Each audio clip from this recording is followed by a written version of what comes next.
السلام عليكم ورحمة الله وبركاته، وأسعد الله مساءكم جميعا بالخير والمسرات، وأهلا ومرحبا بكم في ديوانية الأطباء، الديوانية الشهرية التي يستضيفها الشيخ عبدالعزيز التركي، كتب الله له الأجر وأثابه على هذا المجلس المبارك الطيب. وأهلا ومرحبا بالجميع في هذه الديوانية المباركة. وعادة يقف على هذه المنصة أخوي الأستاذ خالد البلاهدي، والليلة أعطاني الفرصة أن أقف أمامكم لتقديم هذا اللقاء. Good evening, gentlemen, and we would like to welcome you all to this gathering, Doctor Monthly Gathering. Not only a lady, I'm coming to introduce you as the General Counsel of the U.S. in Dhahran. So you went ahead a little bit. So we special welcome to you, Mrs. Kushna Kurhanan, General Counsel of the United States in Dhahran. And we would like to welcome you all to this gathering. Our speaker tonight on healthcare management, Mr. Sam Hanna, is the Associate Dean of Graduate and Professional Studies and Executive in Residence and the Program Director of the Master in Healthcare Management at American University in Washington, D.C. He is an industry visionary and has developed a unique approach of bringing key industry best practices that represent the future direction of where the entire healthcare industry is headed. He is a sought-after advisor, mentor, and speaker, and has provided consulting services to various organizations in the government, industry, startup, and the non-profit fields. Prior to his role at American University, he was a professor in the field of healthcare management, policy and strategy, and the program director of the Master of Science in Management of Healthcare, Informatics and Analytics at the George Washington University Schools of Public Health. He was the leader of the Health Reform Program Office tasked with determining the consulting firm's response to policy change impacting healthcare field and clients. He also led the firm's new ventures incubator, where he was responsible for creating strategic integrated solutions that brought multi-competency skills and technologies to clients. He is recognized nationally for his experience in project and program management, business intelligence and analytics, business continuity, complex clinical and financial system implementations, audit risk and governance consulting, and the convergence of the business of healthcare with IT. He has done extensive work in converging healthcare and financial services to optimize the value to the health consumer, and has facilitated industry alerting mergers and combinations. Sam led the healthcare advisory practice for Duluth in North and South Carolina, where he successfully built and grew the practice to dominant professional services firm in that territory. Prior to that, he was the manager of internal audit, as well as the director of strategic business continuity services for Dana-Farber Cancer Institute.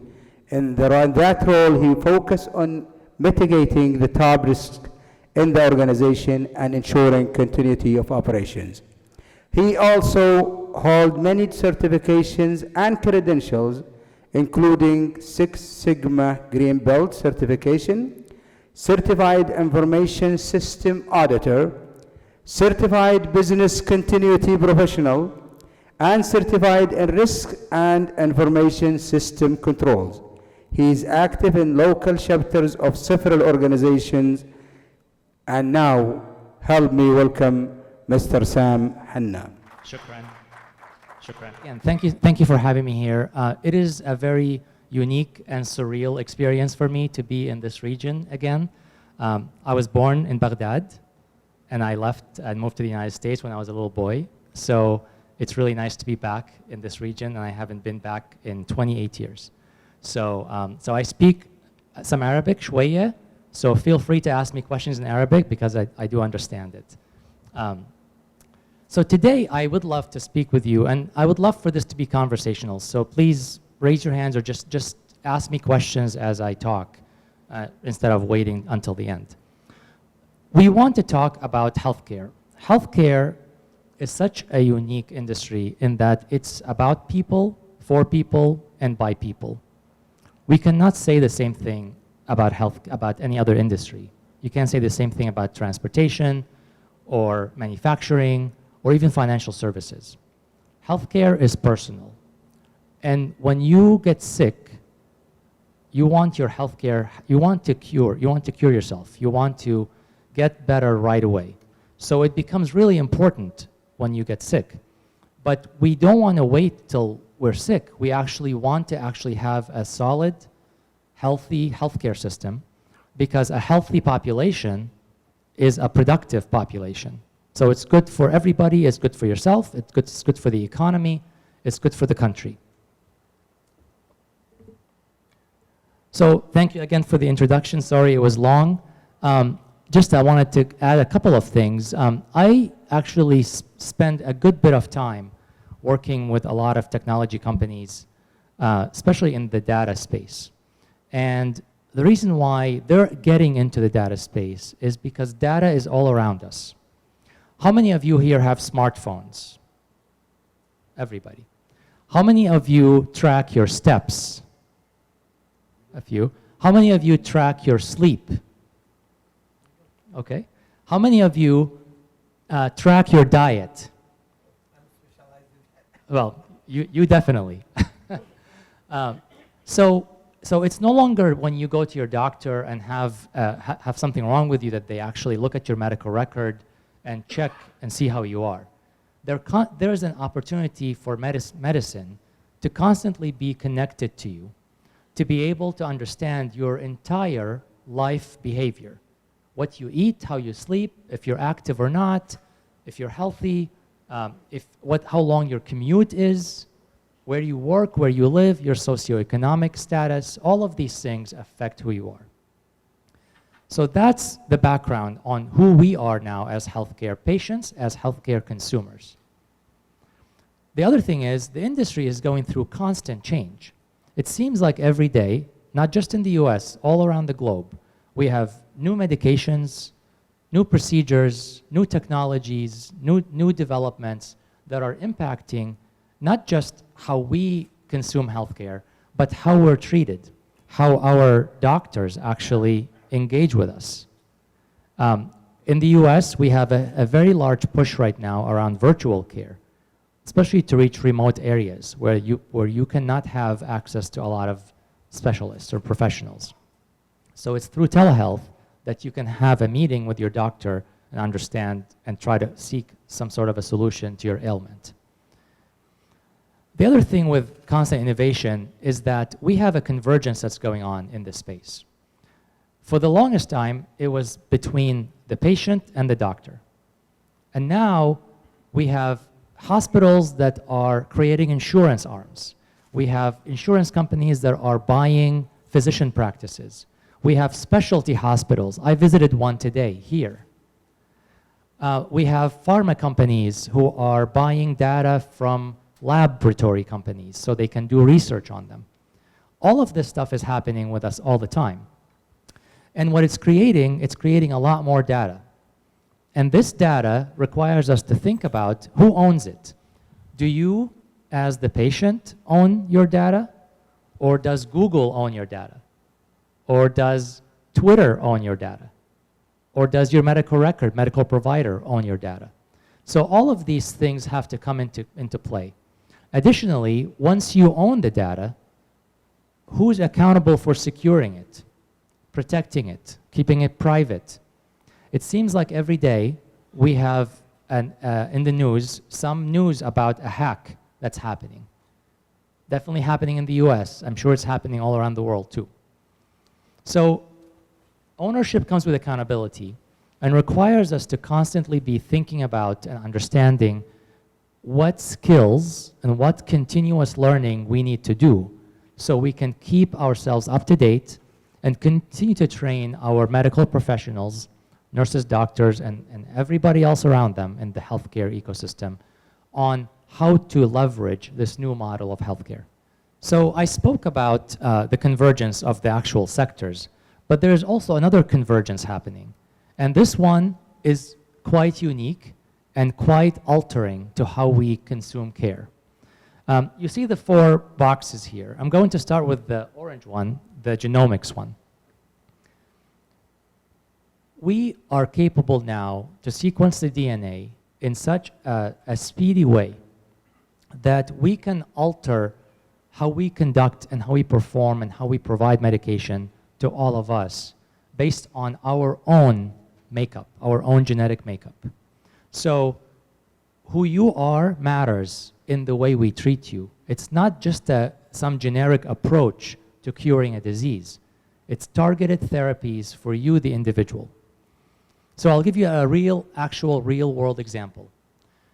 We are working on this right now. I do quite a bit of work with the National Cancer Institute in Washington, D.C. area around research. And one of the things that we do is we are looking at how we could speed up and improve the process of addressing cancer. So historically, if somebody's diagnosed with cancer, they have to go, and once they get diagnosed, we have to try different types of chemotherapies to see which one works best for that patient. And that takes a very long time. It causes a lot of pain and suffering for that patient because of the chemotherapy. It also is very costly because it takes a very long time, and we have to keep trial and error until we find the right solution. What if we can sequence the DNA of that patient, understand their genomic structure, and understand what kind of chemotherapy can be applied to them based on their DNA? It's not going to be perfect, but it may have the highest likelihood of success earlier on. So that's one thing. We can eliminate weeks of cost and pain and suffering and trauma for that patient and their family. Now, this is the interesting part. Once we have that, and once we've identified what chemotherapy works for that patient, what if we put it on a smart pill, an ingestible, something that you can swallow with a sensor that has the chemotherapy in it? And when you swallow it, it releases the chemotherapy inside your body as it's passing through, and at the same time, it is sensing your body's interaction to that chemotherapy. And not just sensing it, but sending it to an app on your phone that transmits it via Wi-Fi to your oncologist's dashboard, where they can see your body's reaction to the chemotherapy real time. And if there is an adverse reaction, then they can ratchet it down or up. They can actually shut it down if it's causing you a lot of anguish or a lot of pain. So this is the future of medicine. This is what we're talking about and what we're trying to get through clinical trials in terms of using emerging technologies, data, and connected devices, the Internet of Things, IoT, to make this happen. So this is, when we talk about precision medicine, this is what we're talking about, is how do we get you to get better in the fastest possible way, tailored to you, so we don't have trials and errors. Now, genomics is one piece of the equation. The other 3 make it happen. So informatics is the most basic foundation of healthcare. When you go to your doctor and they write down your ailment, your symptoms, they check your medical history, That is one component. We also have the data on our phones, like I said, your steps, your diet, your sleep, your pulse. We have your medical history, your family history. We have your genomics data. All of this together is informatics. If we can pull this all together into one data set and interrogate it through analytics, we can actually predict very well, very successfully, your propensity for certain diseases. And not just that, we can actually train machines, computers, train them enough to be able to diagnose and prevent and predict what's going to happen to you based on that information. Are you prone to diabetes? Do you have Alzheimer's disease in your family? Are you prone to certain types of cancer? That's the power of information that we can get from this data. And if we get good at that, then we get to a level of artificial intelligence. And artificial intelligence, it's a hot topic. It's a very hyped up word, or two words.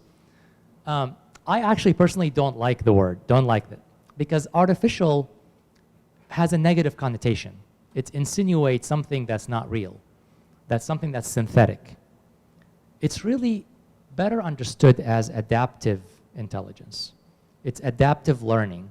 We train the machines, the computers, to see things long enough and several times that they get really good at it. And as we introduce new variables, they adapt and they learn more. That's what the pinnacle of this is. So it's adaptive learning, you know, but we call it artificial intelligence. So that's where we are, and when we think about precision medicine. But we have a real big problem.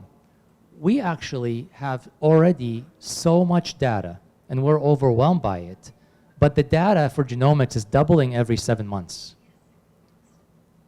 And it's sitting in various silos and repositories all over the world. It's not just at universities and research centers, but all over the world. Also, all the data that we have currently, all the data in your electronic medical records, in your phone, in genomics, all of that is just the blue part of that graph, what we call structured data. There's so much unstructured data about us all over the place, from cameras, from sensors, from your car, from when you go to a restaurant and Google asks you, how was that restaurant? Right? It knows where you've been. It can infer what you may have eaten based on the type of restaurant you went to. When you use Google Maps, it knows where you're coming and going. All of that is data that's sitting in various silos. How many of you use Google right away when you feel sick? You go to Google and you maybe search your disease, right? Right? How many of you use Twitter or Facebook? Okay. Here's a fact.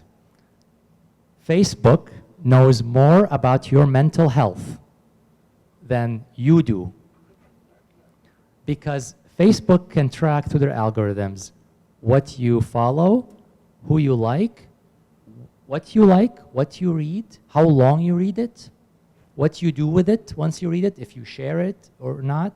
And they can tell if you're feeling sad today, or if something happened and you're excited about something that you're sharing with your family and friends, right? We don't think about that.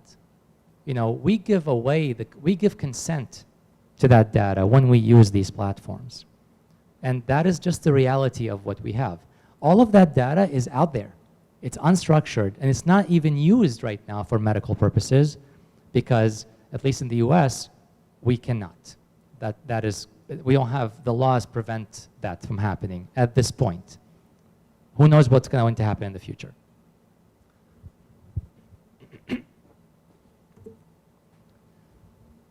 So any questions, by the way? Please jump in with questions. We don't have to wait till the end. Yes, sir.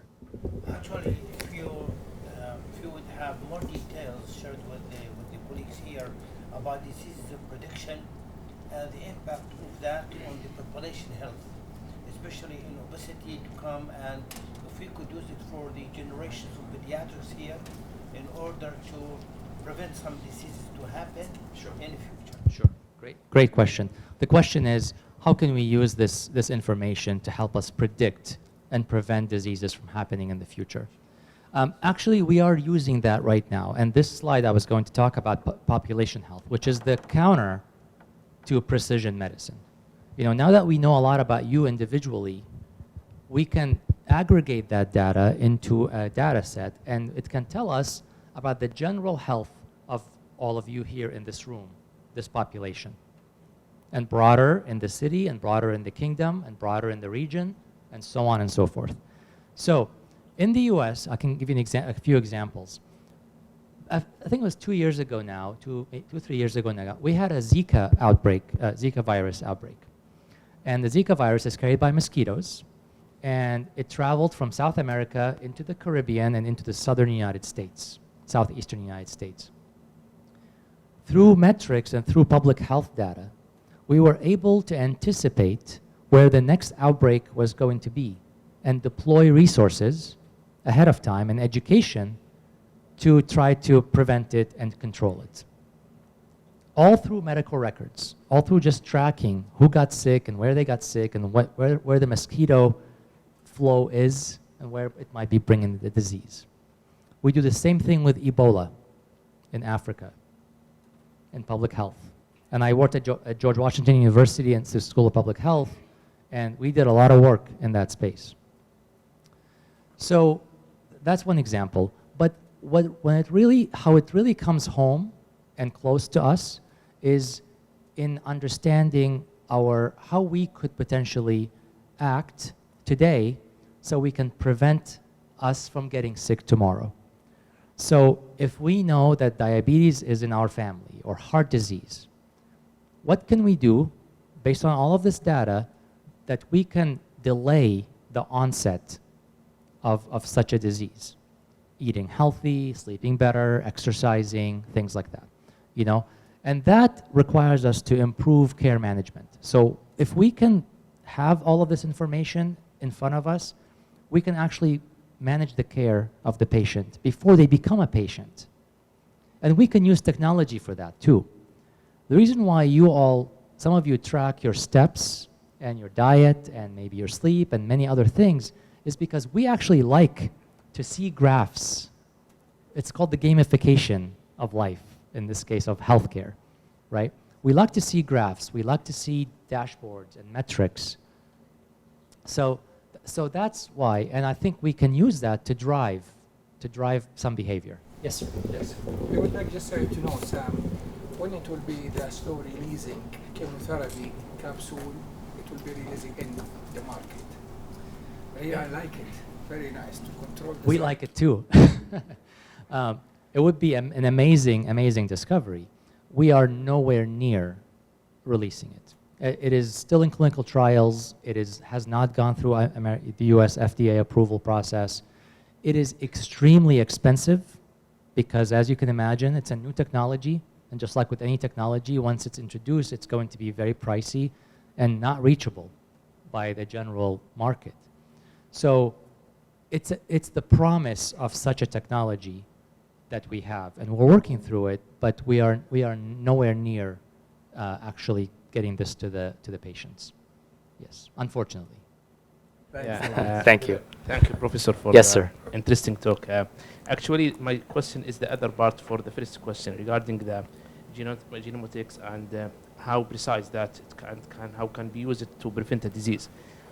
One thing that I would like to ask you and to have a comment, the updates of like DNA tracking for those people who had a risk for a cancer. Let us say that those people had a high risk to have develop cancers like family cancers, all these things, even although they are unhealthy and in their childhood or even younger age, how precise that the DNA can help us much to identify those people who had a risk to have a cancer in the future. It will add a lot and it will help a lot to track those people and to manage them earlier. So how updates that we have and information of that we have regarding the DNA tracking of those patients? Thank you for the question. So I think we already have technologies and out there whereby you can submit a sample, like a swab from your mouth, to a company, and they can analyze your DNA, mostly around, your ancestry, if your background, if you're half Iraqi or half Kuwaiti or things like that. But that information also comes back and tells us that you, based on your makeup, you are more prone to certain cancers or certain diseases. I think as a parent, I would like to know that, this is me personally, let's say for my children. So that way, if they are prone to certain things, whether pediatric diseases or adult later in life, I would like to be able to help them manage that early and try to get ahead of it, right? That is a personal decision that everybody has and parents have to decide on. But we can do that. I think that is a possibility if we are willing to do that DNA sequencing of children. However, we do run into issues of privacy and security with that, and that can turn people off and can prevent people from doing it sometimes, because they don't want that information leaked or dismissed. Thanks, Sam. Very interesting, really, presentation. But I would like to take the advantage of saying that we radiologists are the first who use this Yes, you have. technology, from transforming the regular X-ray into digital and then into 3D. Mm-hmm. And nowadays, we're helping in even the computer is helping us in diagnosis. I think it will be very interesting if, still third world countries like Africa, they have a lot of diseases. They need to do a lot of chest X-ray screening. They don't have enough radiologists. It will be very interesting that if we don't need any more radiologists to read an X-ray, just put the X-ray, it will pick it up. It will say this is TB, this is cancer, this is. So are we near that? It's funny you bring up radiologists. There is a myth out there, and it's only a myth, that AI is going to replace doctors. That we're just going to have machines do everything, and then doctors will just be going away. That is not true. I can assure you of that. But I'll give you a good example, and I think that's a great example. We've had artificial intelligence for the past 30 or 40 years. We just didn't call it that. We've been using it, especially in radiology, in imaging. And a lot of people, when AI started becoming much more popular the last couple of years, have been saying one of the first medical professions to go away will be radiology. And that is not true at all. We did a study. So I work with a startup that works on imaging. And we did a study to teach a computer how to analyze images from MRI machines, MRIs.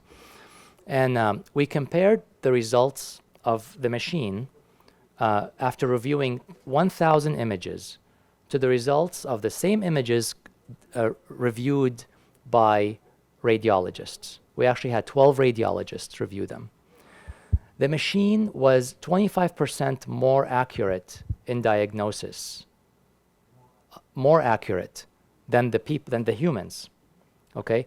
But that is not, the reason we did this was not for comparison's sake. We did this to make sure that the machine is actually doing what it's supposed to do, and it was. So what that tells me is, if I'm a radiologist, to your point, especially in rural areas where there's not enough professionals, practicing professionals, I would want to use technology to help me look at X-rays, so that way I can focus on high-value medical items and let the machine focus on the basic stuff, right? That's the promise of artificial intelligence. It's not instead of a doctor, it's alongside the doctor. It speeds up the process, it makes it cheaper and more efficient, and it allows us to extend care. So that way the doctor can now see more patients and focus on maybe more complex cases instead of the day-to-day, every basic stuff. I hope that answers your question. Thank you. Yes, sir. although I do agree with you about the genes and the structure of genes and your data, whatever, all of a sudden, a gene keeps silent, and all of a sudden deviated from normal and got cancer. Sure. Mutation. If you have this information, I can assure you, everybody, I have an oncologist here, who said that not everybody whose parents is having a cancer could develop a cancer. So how could you be sure about this data? This is the first question. The second question, cells in the body, they have a lifespan. Like RBC, for example, could survive for 120 days and suddenly died. Either their life is gone, either by engulfing, either by going to the spleen and distracted, hair follicles, you name it. So why don't we concentrate on how could we erase this cell death instead of going to the genome? Thank you. Great questions, and thank you. Those are great questions, and thank you for that. To answer your first question, to answer both questions, as much as I said we're advancing in this field, we're still at the infancy. We're still learning. So can we do the second part of your question? Yes, we can. I hope that we can, but we're not advanced enough yet. The computing power that's required to simulate and understand how to do that, we have not been able to achieve yet. So that is in the works, and there are several startups that are working in that space, especially in the genomic space, that are trying to crack that issue. Now, going back to your first question, you're right. Cells mutate, genes mutate, and they change. The intent, and I said this earlier, we are not going to 100% effectively diagnose or effectively give the right chemotherapy the first time. But this increases our chances of giving the right medication earlier in the process. So the more we simulate, the more data we have to crunch to get to that level, the more accurate we're going to get. You know, it's at the end of the day, it's really statistics, it's in probability. So the more data we have to analyze, the more genes and genome sequences we have to analyze and compare to others in various cohorts, the more understanding and the better we're going to get at understanding and guessing which one is the right one. But all of this is in the beginning. As much as we talk about it and as much we've done so far, which is amazing, this field is so vast and it's going to be changing the makeup of how we do medicine in general. So I wish I had a direct yes, we can do that, or no, but it depends. We're still working on it. So let me just take you through a few more slides just to kind of keep the conversation going, and please, again, jump in with questions. You know, we talked about precision medicine, we talked about population health, but population health cannot happen without sharing of the information. We cannot have data sitting in silos. We cannot have data sitting at this doctor's office or at this hospital and not sharing that information.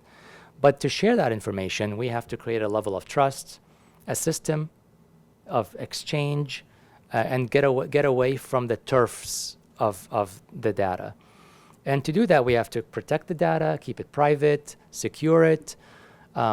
Medical information, medical records are worth a lot of money on the black market. They are worth a lot more than your financial information, your credit card information. If your credit card is stolen, you can call the bank that issued it and you can get a new number. But if your DNA sequence is stolen, we cannot issue you a new number, right? That's who you are. So that is worth a lot of money on the black market, which makes healthcare a highly targeted industry by cyber criminals and hackers, which requires us to be even more diligent about this topic. I mentioned research earlier in the middle. The more data we have, the more we can use it to simulate research and expedite research. So right now, clinical trials take a very long time. They involve individual patients like you and me. But if we can get data and we can get it de-identified and run simulations on that data, we might be able to speed up research as we know it and maybe hopefully arrive at new innovations, new medications much faster than the current process. Right now, it takes about 17 years from the time an innovation is discovered in a lab until it makes its way into the bedside, because of all of the various testing and trials and regulatory processes involved. At least that's how it is in the US. It's inefficient, it's rigorous, but it's inefficient. And in that 17 years, think about how many lives we could be saving with that new innovation. That's important, and I think data is going to help us expedite that. But one thing that we're suffering from, and this is not related necessarily to healthcare, and that is really what we call the future of work, the knowledge piece. We have more things to do than we have qualified personnel and people to do them.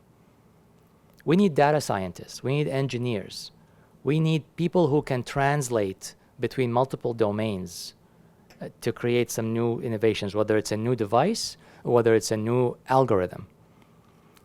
We are not graduating enough people fast enough with the right skill sets to do that. I was actually very, very happy to see and very thrilled to see actually that there are so many students in I just flew in from Riyadh this morning, and I was there the last 2 days speaking to various universities. I was thrilled to see how many medical students and nursing students and pharmacy students were in attendance to pay attention to this topic, to learn about this topic. And I'm getting emails from them already asking me about things, about what they should be concentrating in. We need people, we need more and more of that, more education in this space, because we are struggling to fill the positions that allow us to advance this technology. So we may have the technology, but if we don't have the qualified, educated people that can do the analysis, then it's no good.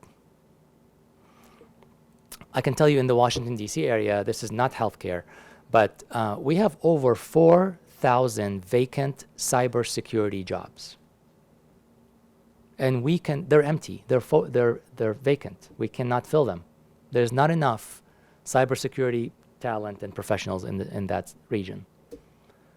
We're going to deal with the same thing here.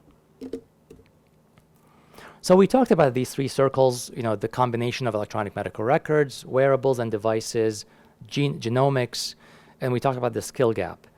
But what's really happening is that we as an industry are still stuck in our ways.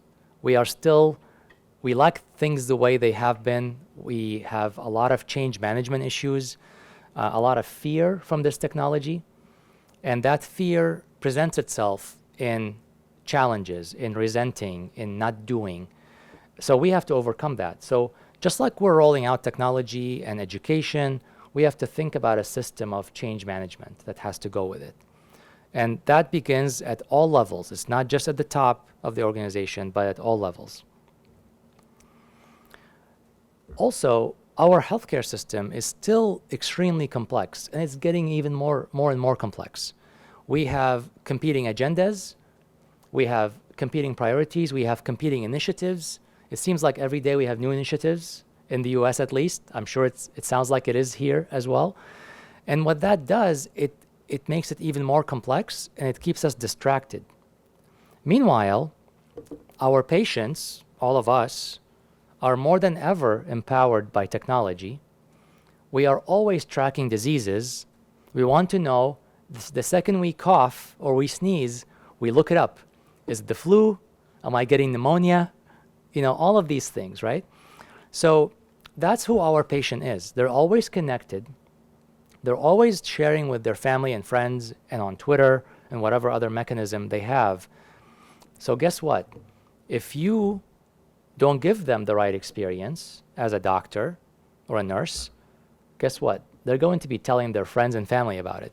And they might even rate you on a 1 to 5, maybe a 1 star, right? So that gives us a different sense of consumerism, because we're not just patients, we're consumers. And that's happening as we speak. In the US, we have websites that are popping up that one of them is called Rate My Doctor. They have one also for Rate My Professor, so I get on that too. But we have all of these things, and people put comments, they talk about their experiences. So if you're looking to go to that one doctor or that one dentist, people check these things, and that may reduce their interaction with you. So our patients are savvy. They come to the appointment already with a printout, maybe. According to Google, I have this disease. Can you confirm it, and can you prescribe X medication for me? That's what's happening in the field. And because we have so much data on that patient, companies that are not even in healthcare are getting into healthcare. Google, Salesforce, Amazon, Facebook, and many others. It's no longer just a hospital and the patient. It's many, many others. And all they're after is data. So to actually improve the patient experience, we have to think about not just the patient. We have to think about the professionals, the medical professionals themselves. We have to improve the clinical experience. In the US, we have a condition that we're suffering from right now, which is physician burnout. Our physicians are leaving the practice because they're overwhelmed by the amount of data, by the metrics that they have to abide by constant pressures from insurance companies to see more patients and their hospitals and hospital employers. If the clinical person is not happy, how will the patient be happy? Additionally, when we think about healthcare and technology, we often think about the clinician, but more than 80% of healthcare are non-clinicians. It's people in HR, finance, technology, operations, security, janitorial services, food services. They're in the healthcare ecosystem, but they're not the clinician. They comprise over 80% of the population of healthcare. So we have to make them happy too, because a happy clinician and a happy employee leads to a happy patient. Because our patients, they want healthcare when they want it, where they want it, and how they want it. And we cannot change that. They're empowered now. They're different. In the past, they've come to the doctor for answers. It's almost like coming to the doctor as for wisdom. You're the wise person. Now, patients sometimes have as much information about their condition as their doctor, or sometimes more. So this is what we have in front of us. I don't want to go through this into too much detail, but this is the patient journey. When somebody gets sick, they first look up maybe their diagnosis, try to Google it or something like that. Then they make an appointment, they go see the doctor, they get treated, and then they get discharged, they get their medication, pay the bill, we're done. The area where we have the most friction is that in that engage quadrant, the upper right-hand corner. That area has a tremendous impact on the patient satisfaction, patient engagement. So the appointment, how long the wait in the waiting room is, impacts our satisfaction. The interpersonal skills of the physician or the nurse have a huge impact on that patient satisfaction. The sharing of information, the personalization to you, coming into the room and knowing who you are, your medical history, and jumping right in. And then outreach, preventive medicine, reaching out and reminding them, hey, come get your flu shot. Have you been eating well? Have you been exercising? Before they get sick. That's really important. If we can do a lot of work in that space, we can address patient satisfaction, and we can do a lot of that with technology. A lot of it is at our fingertips already that we can do that. This last slide is really how an algorithm thinks. This is artificial intelligence at its most basic form. When we create a new solution, a new technology, a new product, we have to first analyze the market. We have to understand who our target audience is, our population is. Then we segment them based on the demographics, for example. I am looking for females who are over 50 who have diabetes. I can extract that from the general population. Then I can design a solution for them, a test, a procedure, etc., an outreach program, target them, do it, actually execute on that solution, but you're not done. You have to monitor it, improve it, optimize it, and then repeat. So it's an iterative process. This is adaptive intelligence. This is how artificial intelligence thinks. This is also how we should be thinking about healthcare as we continue to evolve it and modify it and improve it. Thank you so much. Shukran. Thank you very much for this great presentation and marvelous information. And you make it easy for us as an IT consultant. You did the advertisement for us and shows the technology, the need for technology for patients. Thanks a lot. Now I believe we've done some questions, but if we have some more questions, we'll proceed. Dr. Ahmed Al-Ali, تفضل. A question on behalf of Mr. Abdullah Al-Baoud, who's a retired university college principal, and we respect him. He said he has two questions. One is that there is a raising voice that cancer is a myth, and especially by the alternative medicine people.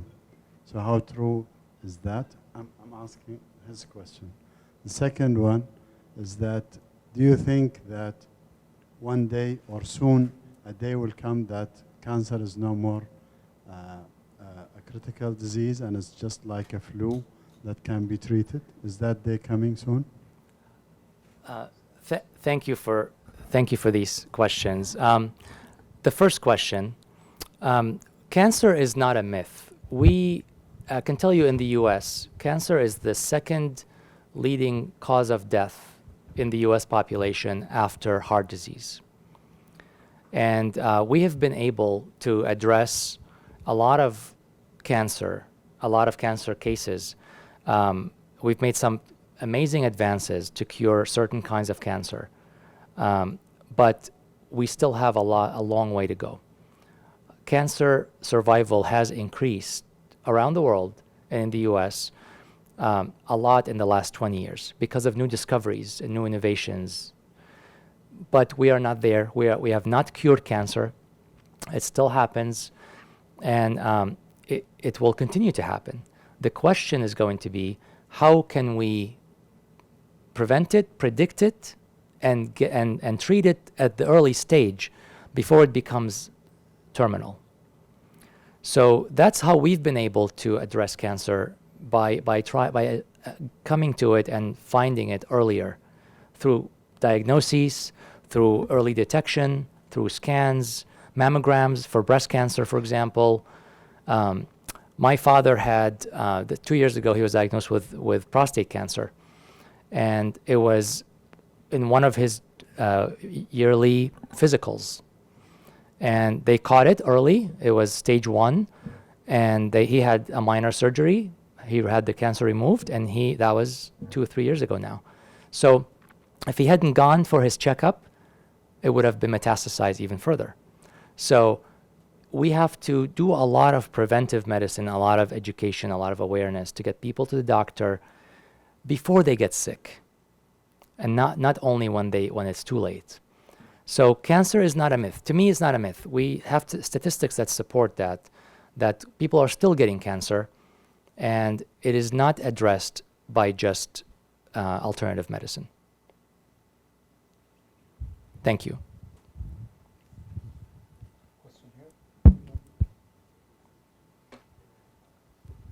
Thank you.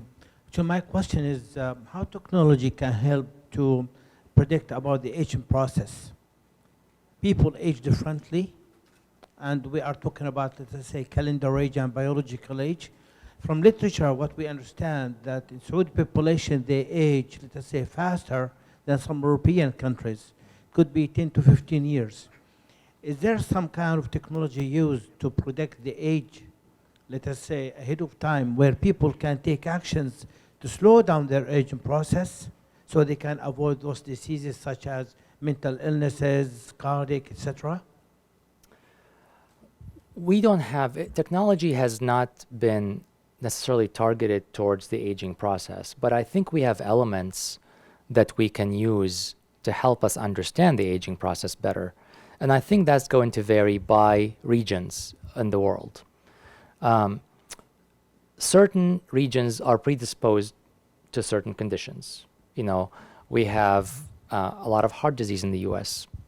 We generally as a population don't eat very healthy. We have a lot of fast food restaurants, we eat a lot of meat, you know, things like we're not in the sun a lot because we're inside a lot. These things lead to certain conditions. Also genetics, obviously, but other parts of the world have their own issues too. So I think if we can combine the information we have on the individual, their genomics data, their habits, and their history, family history, I think we can predict a general ballpark, like they say, of their aging period, their aging process. But I think it really varies, and a lot of it depends on the habits of that individual. If you're a smoker, you're going to age faster.